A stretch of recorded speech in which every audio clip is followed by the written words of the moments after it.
मैं जीत गया। बहुत अच्छा खेला तुम याद दोनों ने। रखना अर्थ, मैं ही हूँ बेस्ट। कुछ भी एक गेम से बस तू है। ढक्की चिकी कोई बात नहीं अर्थ, गुड लक नेक्स्ट टाइम के लिए। खैर मेरे पास मेरा मून है, समझे? तुमसे हार बर्दाश्त नहीं होती ना, तुम फिर से मून का दिखावा करोगे। क्यों नहीं, अब तुम्हारे पास तो कोई मून है नहीं। I am the best. मेरे पास मून्स हैं। ओह अच्छा, तो तुम उन नन्हे से फोबोस और डीमोस की बात कर रहे हो ना? अगर वो मून्स है तो फिर तो प्लूटो भी प्लेनेट हुआ। ये क्या अर्थ, इतना मत चिढ़ाओ यार। हे अर्थ, हिम्मत है तो हमारे मुंह पर आके बोलो ना। हाँ, मुझे गुस्सा आ गया ना तो मैं तुम्हारे पृथ्वीवासियों का डायनासोर जैसा हाल कर दूंगा। खैर डायनासोर्स का अंत तो मुझमें एस्ट्रॉइड्स के टकराने के कारण हुआ था, समझे? यार तू चुप रहा कर। हे गाइस, तुम लोग क्या बात कर रहे हो? मैं बस ये बता रहा था कि इन बेचारों के पास मेरी तरह कोई मून नहीं है। बट तुम काफी अच्छे हो मर्करी, तुम हमेशा से मुझे वीनस के बिछड़े हुए मून लगते हो। क्या? मर्करी और मेरा मून? ऐसा तो हो ही नहीं सकता। इससे बेहतर तो मैं जाकर सन से ही टकरा जाऊं। ठीक है अर्थ, मैं समझ सकता हूँ कि तुम्हें अपने मून पर गर्व है, जो कि अच्छी बात है। पर ऐसे दूसरों का मजाक उड़ाना अच्छी बात नहीं है। हमारे जुपिटर के पास 90 से ज्यादा मून्स हैं, लेकिन वो कभी मजाक उड़ाते? ये संख्या बढ़ती जा रही है। मैं गैस से बने प्लैनेट्स की बात नहीं कर रहा था। पर क्यों? क्योंकि मैं ऐसा कह रहा हूँ, ये गैस से बने हुए प्लैनेट्स काफी अजीब होते हैं। और अगर अब तुम सबका हो गया तो मैं जा रहा हूँ, मेरे पास और भी काफी काम है। और तुम सबको लगता है कि मैं नाक में दम करता हूँ? सच कहूँ वीनस, आज मुझे एहसास हुआ कि तुम सबसे खड़ूस नहीं हो। मस्का लगाना बंद कर, समझा? अब मैंने ऐसा क्या किया? देखो मैं समझ सकता हूँ कि उसे हार बर्दाश्त नहीं हुई होगी, पर उसने तो दिल पे ही ले लिया। उसे समझाना होगा कि हार जीत तो खेल का हिस्सा है। मेरे पास एक आइडिया है। अरे वीनस, क्या तुम अभी तक अपनी जीत का जश्न नहीं मना रहे हो? अरे नहीं अर्थ, मैं तुमसे कहाँ जीत सकता हूँ, तुम पर तो जीवन है।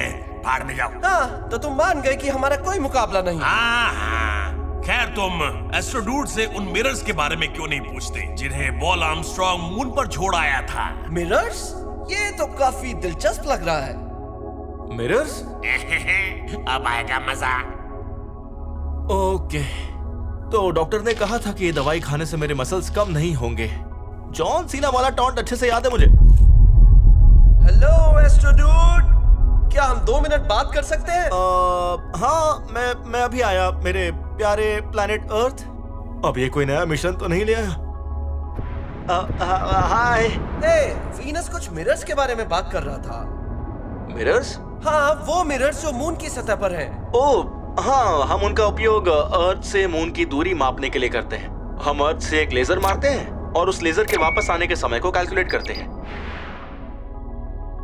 ओह, तो इसमें नया क्या है? हमारे बीच की दूरी लगभग 238,000 माइल्स है। तुम पृथ्वी वासियों को कोई और काम नहीं है क्या? अरे नहीं, रुको, मेरी पहले बात तो सुन लो। हमने मून के बारे में कुछ डिस्कवर किया है।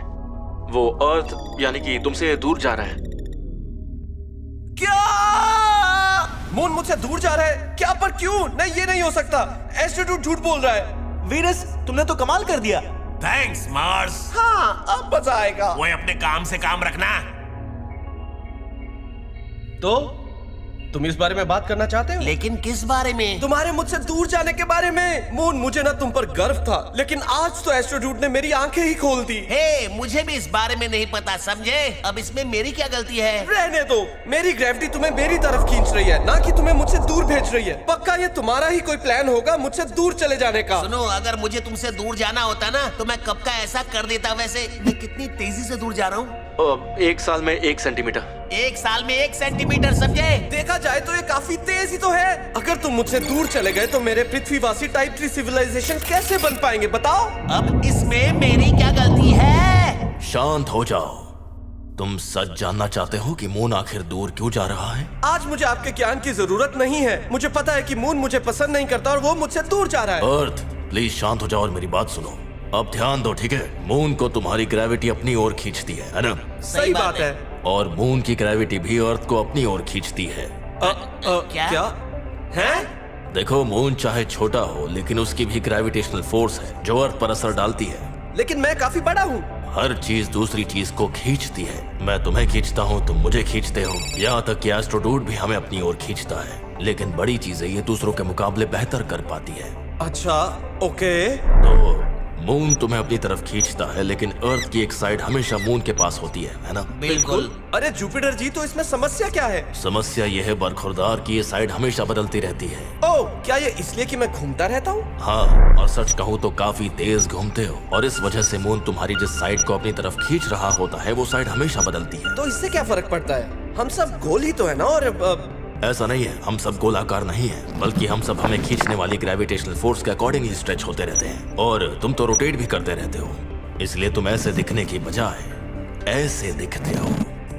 मतलब हम एक दूसरे की सीध में नहीं है? जी नहीं, अपने रोटेशन की वजह से तुम हमेशा रीस्ट्रेच होते रहते हो। असल में ये तुम्हारी रोटेशन को स्लो कर देता है। इसके बारे में हम फिर कभी बात करेंगे। जुपिटर जी, मुझे आपकी बात से ये समझ में आया कि मैं मून को अपने सेंटर की तरफ खींचता हूँ, लेकिन मेरा पॉइंट यह है कि गलत। तुम मून को अपने सेंटर की तरफ नहीं बल्कि इस अजीब से स्पॉट की तरफ खींचते हो, और यही वजह है कि मून ऊपरी ऑर्बिट की तरफ जा रहा है।